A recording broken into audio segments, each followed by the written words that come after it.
ఇప్పుడైతే వైఎస్ఆర్ కాంగ్రెస్ పార్టీ అధికారాన్ని కోల్పోయి జగన్మోహన్ రెడ్డి గారు ముఖ్యమంత్రిగా దిగిపోయిన తర్వాత కేవలం 11 సీట్లు మాత్రమే గెలుచుకున్నటువంటి వైఎస్ఆర్ కాంగ్రెస్ పార్టీ నుంచి వలసలు ప్రారంభమై అందరూ వెళ్ళిపోతున్నటువంటి ఈ కీలకమైన సమయంలో డాక్టర్ శైలజానాథ్ పార్టీలో చేరారు.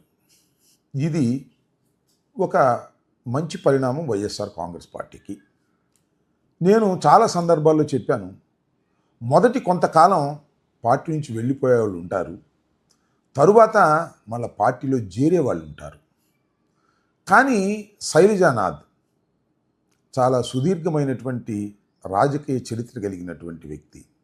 ఒక విధంగా చెప్పాలంటే క్యారెక్టర్ కలిగినటువంటి వ్యక్తి కూడా.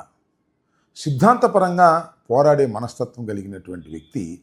కాంగ్రెస్ పార్టీతో పని కాదని కూటమిని ఎదుర్కోవడానికి కాంగ్రెస్ పార్టీని వదిలి వైఎస్ఆర్సీపీలో జగన్మోహన్ రెడ్డి గారి పార్టీలో చేరి కూటమి మీద పోరాటాలు చేయాలనేది ఆయన అభిప్రాయంగా నిన్న కనిపిస్తుంది.